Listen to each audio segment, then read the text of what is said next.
Hey, good morning, everyone. Lisa Freed here, and welcome to episode 8, I believe, of Before My Morning Coffee on Rebel Hearted.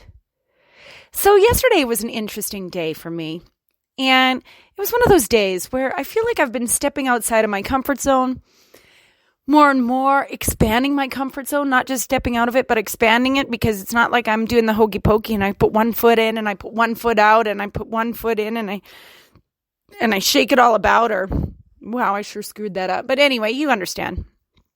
It's just a place that I keep expanding every day, and that ensures my growth.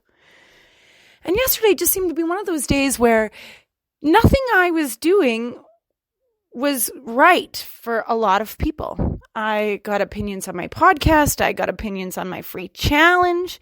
I've had just opinions all over the place from people, quite frankly, that aren't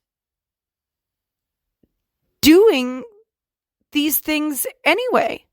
So they're giving me opinions on how they would go about doing them when they get around to actually doing them. And I'm not going to lie, there were times yesterday that just felt very challenging, that there was no fun in those moments of sitting there with other people and having them tell me about my mindset, my challenge prompts, this podcast, how it just wasn't what a professional podcast would be. And to all that, what comes to mind is a quote often quoted by Brene Brown, and it's Theodore Roosevelt's quote. "It's not the critic who counts, not the man who points out how the strong man stumbles or where the doer of deeds could have done better. The credit belongs to the man who is actually in the arena, whose face is marred by dust and sweat and blood, who strives valiantly, who errs and comes up short again and again, because there is no effort without error or shortcoming, but who is the great enthusiasms, the devotions, who sends him for a weak cause, who at best knows in the end triumph of the achievement of high achievement, and who at the worst, if he fails, at least dies wearing great, that his shall never be with those golden souls who neither victory." And it just kind of reminds me, like, where are we willing to take criticism? Or where is it that we're willing to hear advice from others? And for me, I guess in order for me to take your opinion very seriously, you have to be doing it yourself, have done it yourself, be in a position of trust for which we both feel comfortable, seeing each other as clearly and deeply as such, and sharing that feedback.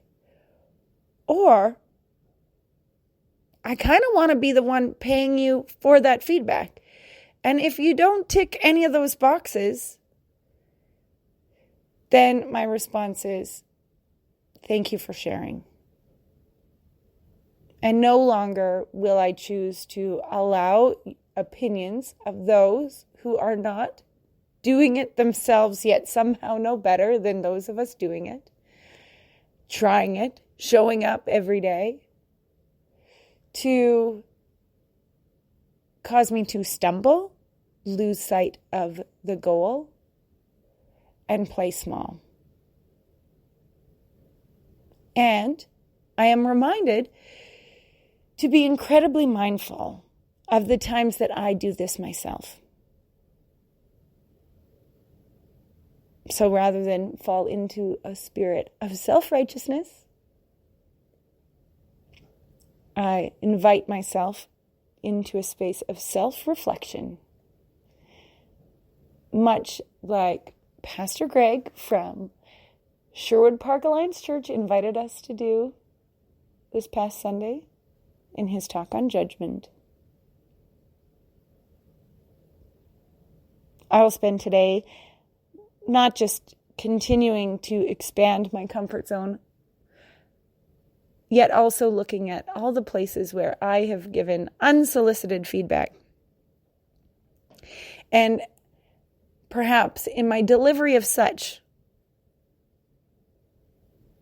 may have caused others to shrink and to play small. It looks like there is some juicy space there for some forgiveness work. So I look forward to, as much as one does, spending time in that space. I wish you a day as beautiful and as brave and as bold as you are. So much love. We'll talk tomorrow. Bye for now, everyone.